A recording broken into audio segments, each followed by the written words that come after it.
faith book, the book of faith, the Word of God, the Bible. Magandang araw po sa inyong lahat. Ito po muli ang inyong Teacher Joy Belina para po sa ating FBK Monday edition. Kamusta po kayong lahat? Ang dalangin ko po na bawat isa ay nasa mabuting kalagayan sa biyaya po ng ating Panginoong Hesukristo. Napakaganda po ng ating pag-aaralan ngayong pagkakataong ito dahil ito po ay matatagpuan sa 1 John chapter 2 verses 7 to 8. Ang sabi po dito ay, Brethren, I write no new commandment unto you, but an old commandment, which ye have heard from the beginning. The old commandment is the word which ye have heard from the beginning. Again, a new commandment I write unto you, which things is true in him and in you, because the darkness is past and the true light now shineth. Ito po yung sinasabi po ni Apostle John, ano po na old po kasi sinasabi niya pong wala siyang sinulat na panibago, kundi upgraded lang. Kasi sinabi niya dito na old kasi because it's the foundation of our teaching na na-receive natin from the beginning of our faith. And kasi sinabi din doon na ano po ba yung commandment dito na sinasabi, ang sinasabi po na commandment dito is love one another.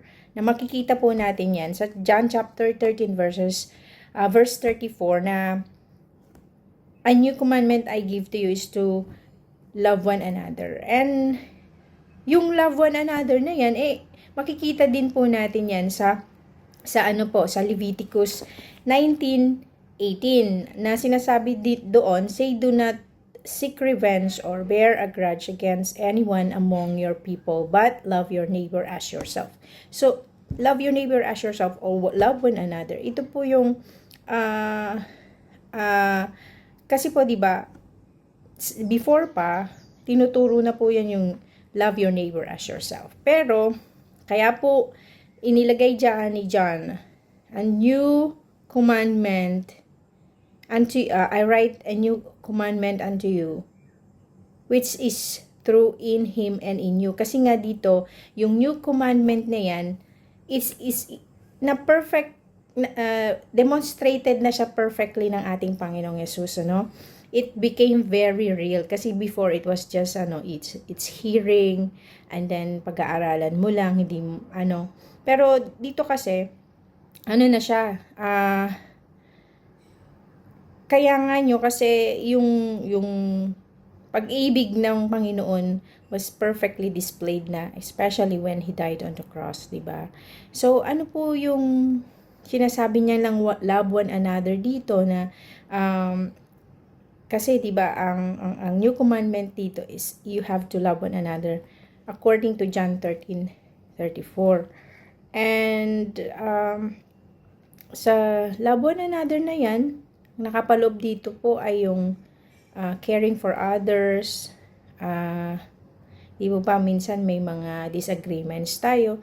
You have to settle disagreements, not to make mountains of anthill from that disagreement. Kasi nadi-divide tayo pagka hindi natin na inaayos yung ating relationship. So, ang pag-ibig natin sa isa't isa ay yung love one another dito or love your neighbor as yourself ay meron po akong nilagay dito na tatlong R. Love your neighbor as yourself means respect.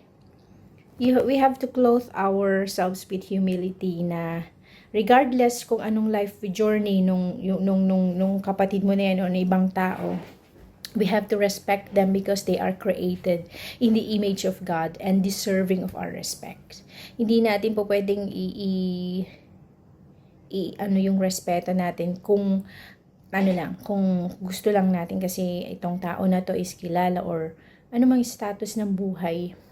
Hindi dapat doon base yung ating pagrespeto. And of course, if we respect other people, we have to reflect also sa ating buhay. Kasi, di ba, none of us is perfect. So, none of us can love perfectly and consistently na katulad ng ating Panginoong Jesus. Kaya nga, andiyan ang Panginoong Jesus para siya yung magpuno ng pangailangan natin when we're reflecting. Kasi nga, Jesus is the ultimate love, di ba? Jesus loves is endless. Kaya nga kahit hindi ka parang unloving ka, nare-reflect mo yung pag-ibig ng Panginoon, nagagawa mo ring magmahal ng ibang tao.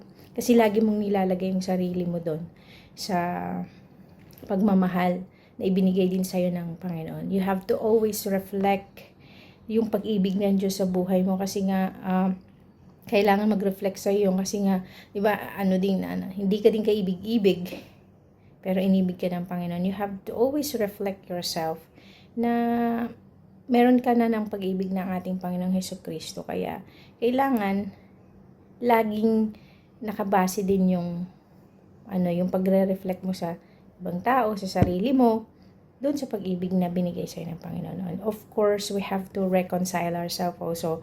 And, kasi we have been damaged. Magkakaiba nga lang yung iba hindi naranasan ng radical na damage or yung dramatical damage. Pero everybody is lahat tayo damaged because of sin. And kaya ang central theme ng pag-ibig ni Kristo ay reconciliation. Kasi di ba dahil sa kasalanan na hiwalay tayo, pero dahil sa pag-ibig ng Panginoong Diyos sa pamamagitan ng ating Panginoong Hesukristo, we have been reconciled and binigay na sa atin ng Panginoon. And that love is always a choice. Free will tayong binigyan ng Panginoon yan. In-offer niya sa atin yung pag-ibig and it's our choice to choose kung tatanggapin ba natin ang pag-ibig ng Panginoong Jesus. So, every day, He supplies us with a respect for each other. Sinusuplayan tayo ng Panginoon ng ating mga pangangailangan sa pagrespeto natin sa ibang tao. And, syempre, kapag laging nasusuplayan tayo enough yung respect, nare-reflect natin yung pag-ibig ng ating Panginoong Hesukristo for being loving. And yun, nagra-radiate yun sa buhay natin at naipapasa natin yung pag-ibig na yun ng Panginoong Hesukristo. Nakikita sa atin yun. Lagi nating, tulad nga ng isang awitan na, diba, sabi niya, let them see Christ in me. Lagi nating panalangin na makita ang pag-ibig ng Diyos sa atin. Makita si Kristo mismo sa atin, in us and through us. And of course, we have to reconcile when we struggle also. May mga pagkakataon talaga na dumating sa buhay natin struggle tayo. But always remember that the love of God is greater far, sabi nga, than tongue or pen can ever tell. Lahat yon cover ng pag-ibig ng Panginoong Hesukristo. Gaano man yan kalaki, gaano man yan kahaba, gaano man yan kabigat. Ang sagot lagi dyan ng pag-ibig ng ating Panginoong Hesukristo. May we always live doon sa pag-ibig na ibinigay sa atin ng Panginoon. It's our choice.